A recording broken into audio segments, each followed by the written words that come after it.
More bushwhacking. GPS isn't working. We got some heavy forest cover above us. Clouds. Of course, trust the compass. That's why I have it. So we're heading for a clearing right now. Where's Jeff? There he is. Figure there's a sinkhole on the edge of the, somewhere on the edge of this clearing. Okay, I think this is what we found. I can hear water up ahead.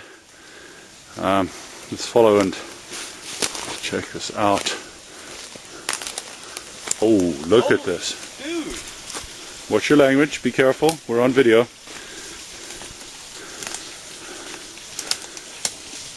What are you thinking? Describe it. It's a shaft,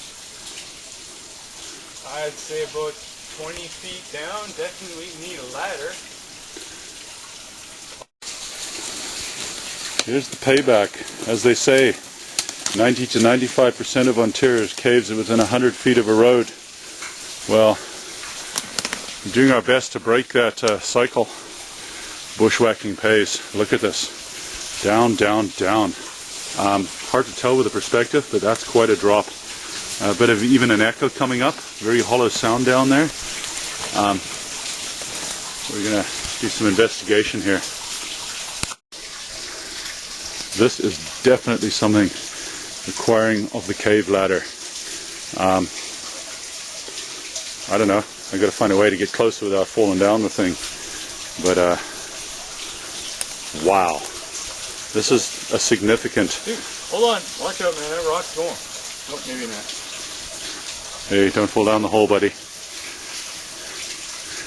No one around here can get you out. We need the cave ladder.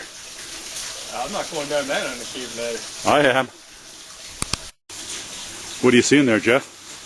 Massive undercut going that way. It definitely looks very promising.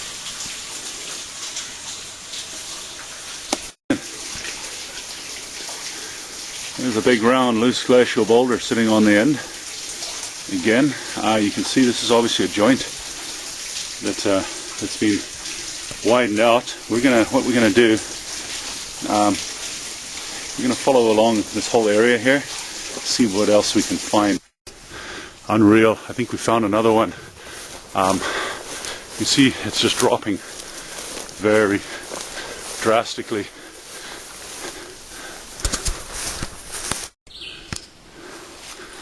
Look at this. River flowing in to cave. And another one right on the edge of the other discovery of the shaft. What are you thinking, Jeff? Look at this, guys. Like it was described in... Look at that. So from a distance back, we call that somewhat elliptical, maybe. Let's see. So what really jumps out at me in this particular small sort of entryway are the rounded glacial boulders that are packed into here. They didn't just roll in of their own accord.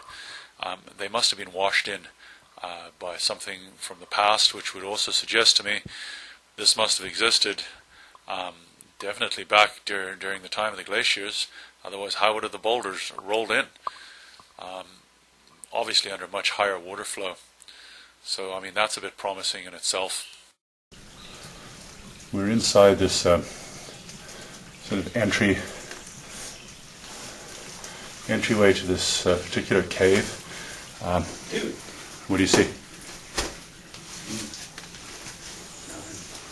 Okay, I can hear water rumbling somewhere beneath us. All sorts of possible areas, basically in particular right there where you can kind of see my light, whole pile of driftwood piled up against the wall. That says something, but I think the real telling feature is the sound that I can hear. This was kind of a neat thing to see.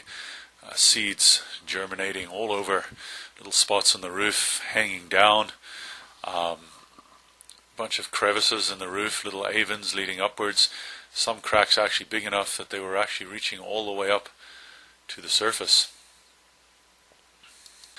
This is Jeff standing up in the largest of these joints, and apologize for the blurriness of the picture, but this is really where our optimism kicks into play.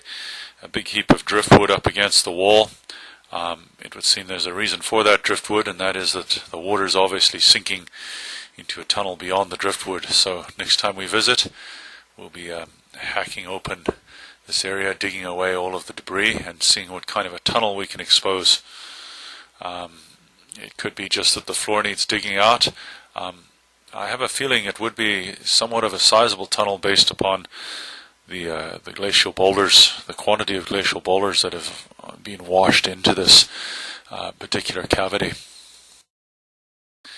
This kind of thing interests you, exploration in the Canadian North, or pretty well anywhere within Ontario, looking for karst, looking at the geology and the geography of the area in order to predict what is underneath the ground. Consider buying my book, Caving in Ontario, Exploring Buried Karst, by Michael Gordon.